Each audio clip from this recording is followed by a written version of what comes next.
네, 매주 월요일 여론조사를 바탕으로 민심과 여론 추이를 샅샅이 훑어보는 시간 이슈 폴폴입니다. 엄경영 시대정신연구소장 자리하셨습니다. 안녕하세요. 네, 안녕하세요. 네, 먼저 윤석열 대통령 직무수행 평가부터 살펴보겠습니다.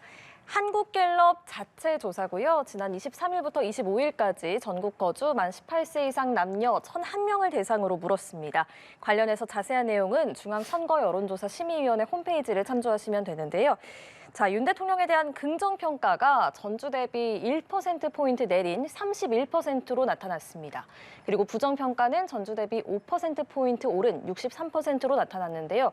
왜 이번에 긍정평가는 내리고 부정평가는 올랐을까요? 네, 부정평가가 큰 폭으로 상승했는데요.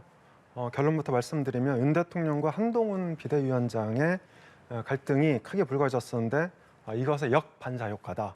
그러니까 갈등의 원인으로 윤 대통령이 지목이 되면서 부정평가가 큰 폭으로 상승했다고 볼 수 있는데요. 예. 윤 대통령과 국민의힘 지지율에는 5가지 핵심 선도 지표가 있습니다. 이 대구 경북 그리고 70대 이상 국민의힘 지지층, 보수 성향, 정치에 관심이 많은 층 이런 것이 이제 선도 지표고 다른 요소들이 뒤따라가는 형국인데요. 이 선도 지표 중에서 대구 경북 지지율이 8%나 부정평가가 올랐다 이렇게 볼 수 있을 것 같고요. 국민의힘 지지층이나 정치 고관여층에서도 부정평가가 5%포인트 정도 올랐습니다. 그래서 윤 대통령의 향후 지지율도 전망이 좀 불투명하다 이렇게 볼 수 있을 것 같고요. 예. 전통적인 보수층이 윤 대통령에 대한 지지를 철회할 수도 있다 이런 강력한 경고를 보냈다 이렇게 분석이 됩니다. 예, 오늘 윤석열 대통령과 한동훈 위원장이 오찬을 함께하긴 했습니다만 어쨌든 이번 조사에서는 윤한 갈등으로 이렇게 부정평가가 올랐다는 말씀 주셨습니다. 자, 같은 조사에서 긍정평가, 부정평가 이유로 무엇을 꼽았는지도 물어봤습니다. 이것도 함께 보실 텐데요. 자, 긍정평가는 외교, 경제, 민생, 국방, 안보 순으로 응답률이 높았고요. 부정평가로는 경제, 민생, 물가, 그리고 소통, 미흡 이렇게 나왔는데 특히 눈에 띄는 게 김건희 여사 문제가 9%로 3위를 차지했는데 이게 직전 조사보다 7%포인트 오른 거거든요. 이거는 어떻게 해석하셨습니까? 네, 그렇습니다. 김건희 여사 관련이 9%나 되는데요. 문제는 이 간접적인 관련 사항도 굉장히 부정평가가 많다. 그래서 이 소통 미흡도 11%인데요. 사실은 김건희 여사와 간접적인 관련이 있다고 볼 수 있을 것 같고요. 그다음에 거부권 행사도 2%이고 그다음 여당 내 갈등 이것도 1%인데요. 이걸 합치면 23%나 됩니다. 그러니까 김건희 여사 관련이. 그래서 전체 부정평가의 3분의 1 이상이 이 김건희 관련 여사의 내용이다. 이렇게 볼 수 있을 것 같고요. 윤 대통령이 2월 초쯤에 신년 대담이나 기자회견을 통해서 명품 가방권을 그러니까 유관표명을 한다든지 입장 표명을 하는 걸로 알려져 있는데요. 그 정도 갖고는 김건희 여사 의혹이 해소될지 다소 의문입니다. 예, 앞으로 어떻게 또 상황이 전개가 되고 또 여론조사 어떻게 나올지 저희가 지켜보도록 하겠습니다. 마찬가지로 같은 조사에서의 정당 지지도도 살펴보겠습니다. 국민의힘은 3주 연속 36%, 그리고 더불어민주당은 직전 조사보다 2%포인트 오른 35%를 차지했고요. 어느 당도 지지하는 정당이 없는 무당층이 4%포인트 하락한 22%입니다. 총선 전에 이 무당층을 움직이게 할 만한 어떤 특별한 계기가 뭐가 있을 거라고 보십니까? 그렇습니다. 지금 총선 70여일 남았는데요. 진영 간의 총결집이 계속되고 있다. 이렇게 이제 정리할 수 있는데 지난번에 비해서 더불어민주당이 조금 올랐죠. 국민의힘 그대로이고 그리고 무당층이 다소 줄었습니다. 예. 그러니까 이 무당층은 선거가 임박할수록 줄어드는 경향이 있거든요. 그래서 최종적으로는 10%대 중후반까지도 무당층이 감소할 수 있는데 남은 요소는 공천이다 이렇게 볼 수 있습니다. 공천을 어느 당이 잘하냐에 따라서 무당층이 민주당 혹은 국민의힘으로 옮겨갈 수도 있는데요. 지금까지 공천 관련해서는 민주당이 다소 잡음이 좀 많은 것 같습니다. 민주당은 당내 비명계 의원들 일부가 이제 탈당을 한 데다가 당내 경선 과정에서 비명계를 낙천하려고 하는 팬덤의 강력한 활동이 전개되고 있는 반면에 국민의힘에서는 한동훈 비대위원장 중심으로 일종의 이제 윤 대통령과 차별화되는 그러니까 지점이기도 한데요. 경쟁력 중심으로 경선 원칙 이런 것들을 광범위하게 도입하고 있어서 공천 잡음은 다소 국민의힘한테 좀 유리하게 전개되고 있다. 이렇게 볼 수 있을 것 같습니다. 어떤 정당이 공천을 더 잘 수행하느냐 이거에 따라서 무당층이 좀 옮겨갈 수 있다. 그렇습니다. 이런 말씀 알겠습니다. 자, 계속해서 저희가 한국갤럽 자체 조사 보고 있습니다. 이번에는 22대 총선에서 어떤 정당이 후보가 많이 당선되어야 하는지 이걸 물었는데요. 자, 응답자의 24%가 제3지대 후보가 많이 당선돼야 한다. 이렇게 답을 했습니다. 이게 뭐 국민의힘, 더불어민주당 33%보다야 낮은 수치이긴 합니다만 이 제3지대 선호도가 24%로 나온 거 어떻게 해석해야 될까요? 네, 지금은 신당들의 창당 이벤트가 진행이 되고 있고 그리고 이제 여론조사에서 워딩 이펙트라고 하는데요. 그러니까 신당, 이준석 주도 신당, 이낙연 주도 신당 이런 그 이런 말을 넣어서 질문을 하게 되면 이 말로 인한 효과, 질문 효과 이런 것들이 발생을 해서 실제 지지율보다 다소 부풀려져서 나올 수 있다 이렇게 볼 수 있는데 말씀하신 대로 제3지대 지지율 24%는 굉장히 큰 겁니다. 다만 이게 정당 지지율로 고착화됐다기보다는 기대와 바람을 광범위하게 그리고 포괄적으로 담고 있다 이렇게 볼 수 있는데요. 제3지대에 대한 이 지지, 기대 이런 것들은 주로 이제 서울에서 많고요. 서울에서 29% 나오고 있고, 그다음에 20대 40%, 그다음에 중도와 무당층이 각각 36%인데요. 이 서울이나 20대나 중도 무당층은 정치 관심이 비교적 적은 층들입니다. 그래서 실제로는 이제 이 투표에 불참할 가능성이 크다. 그래서 신당에 대한 기대, 바람이 아직은 많지만 이들을 어떻게 투표장으로 끌어오느냐가 관건이 될 수 있을 것 같고요. 그리고 여기서 눈에 띄는 것은 민주당 지지층 중에서 18%가 신당 제3지대를 지지한다고 그래요. 반면에 국민의힘은 이제 12%밖에 안 되거든요. 그럼 민주당이 왜 많냐? 이 두 가지 정도로 분석을 해볼 수 있는데 민주당 지지층은 국민의힘보다는 상대적으로 3지대 지지하는 데 있어서 부담이 좀 덜할 수 있다. 이렇게 볼 수 있을 것 같고요. 일부는 이제 사전적 역선택으로 설명을 할 수 있는데 예. 그러니까 이 보수가 분열을 해서 제발 좀 망해라. 이런 갈망을 담고 있다. 이렇게 분석할 수 있습니다. 예. 자, 이번에는 전국 지표 조사 보겠습니다. 엠브레인 퍼블릭, K스탠 리서치, 코리아 리서치, 한국 리서치가 지난 22일부터 24일까지 전국 만 18세 이상 남녀 1,001명을 대상으로 조사를 한 결과인데요. 마찬가지로 자세한 내용은 중앙선거여론조사심의위원회 홈페이지를 참조하시면 되겠고요. 4월 총선에서 국정 운영을 더 잘하도록 정부 여당에 힘을 실어줘야 한다는 응답이 42%, 정부 여당을 견제할 수 있게 야당에 힘을 실어줘야 한다는 응답이 48% 이렇게 나왔습니다. 야당의 총선 전략이 정권 심판론이잖아요. 정권 심판론 흐름은 어떻게 보십니까?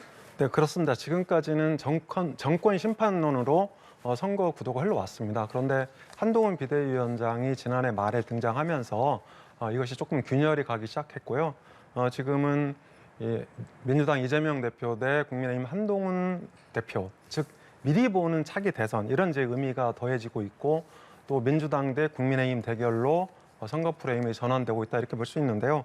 여기서 이 여론조사에서 정부 지원론이냐 견제론이냐 이 수치는 굉장히 중요하거든요. 그러니까 실제 정당 지지율과 별개로 투표 형태, 그러니까 다른 투표 형태로 나타날 수 있어서 중요한 지표인데요. 이게 지난번 조사 때는 2주 전 격주로 조사를 하니까 11%포인트 격차가 났던 걸로 기억이 나는데 네. 굉장히 줄어든 거죠. 네. 그래서 통상 여러 가지 설이 있는데 이 견제론과 지원론의 격차, 그러니까 견제론이 10% 이상으로 많아지면 민주당이 유리하다 이렇게 볼 수 있을 것 같고요. 이게 이제 그 격차가 10% 이내로 줄어들면 양 당이 접전을 벌인다 이렇게 볼 수 있는데 지금 격차는 6%포인트니까 접전이다 이렇게 볼 수 있을 것 같고 견제론과 지원론이 팽팽하거나 예. 내지는 지원론이 더 많으면 국민의힘 즉 여당의 승산 가능성이 높아진다 이렇게 분석할 수 있습니다. 예. 왜 이번에 그럼 격차가 줄어든 겁니까? 이것도 아마 한동훈 효과로 볼 수 있는데요. 윤 대통령과 한동훈 갈등이 당정 간의 차별화, 그러니까 윤 대통령과 국민의힘의 차별화, 별개의 문제다.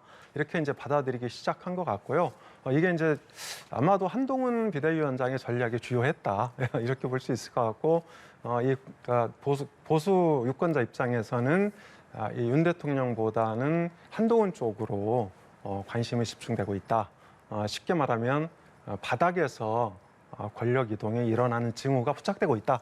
이렇게 볼 수 있습니다. 예, 한동훈 위원장의 전략이 주요했다 이렇게 말씀을 해주셨는데 관련해서 저희가 여론조사 하나 더 보겠습니다. 여야 대표가 맡은 역할을 잘 하고 있는지 물었습니다. 저희가 앞서 봤던 한국갤럽의 조사인데요. 한동훈 위원장이 52% 그리고 이재명 대표 35% 지지를 받았습니다. 그런데 한동훈 위원장 지지도와 다르게 국민의힘 지지율은 저희가 앞서 봤을 때 이제 3주째 36%였잖아요. 그 이유는 뭐라고 보십니까?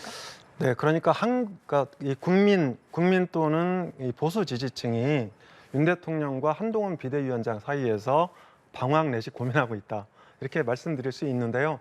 다만 한 2주 전에 윤 대통령이 김건희 특검법에 대한 거부권을 행사했기 때문에 이 부정적인 여론이 굉장히 높아질 가능성이 있었거든요. 그런데 한동훈 비대위원장이 이 부정적인 여론에 국민의힘의 전의를 차단했다.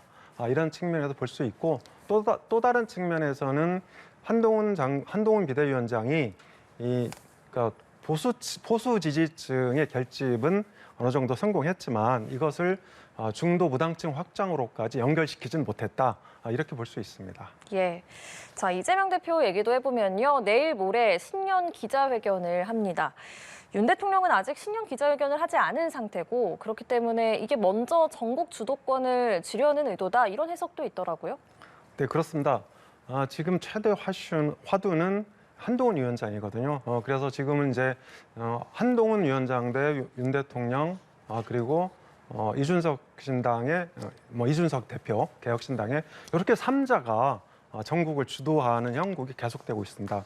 이 과정에서 이재명 대표가 뉴스에서 거의 사라지다시피 했는데요. 이것이 이제 이재명 대 한동훈 그리고 민주당 대 국민의힘의 선거구도 형성에 어느 정도 일조했다 이렇게 보는 것 같고요.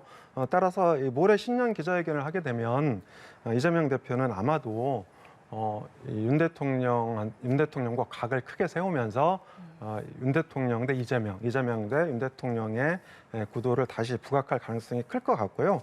그리고 지금 그러니까 이재명 대표 입장에서는 이 공천 문제 때문에 골머리가 굉장히 아픈 상황이거든요. 그러니까 이낙연 신당이죠. 이낙연 신당이 비명계 탈당파와 공동 창당 선언을 했고 이게 이제 개혁미래당인데 이것들 때문에 원심력이 강화될 가능성도 있고 비명계 동요가 확산하고 있다. 그러니까 이런 것들을 차단하기 위해서 비명계에 대한 포용 그리고 공천 분리가 없다 이런 메시지들을 보낼 것으로 전망이 됩니다. 네, 알겠습니다. 자, 빅데이터 분석 보겠습니다.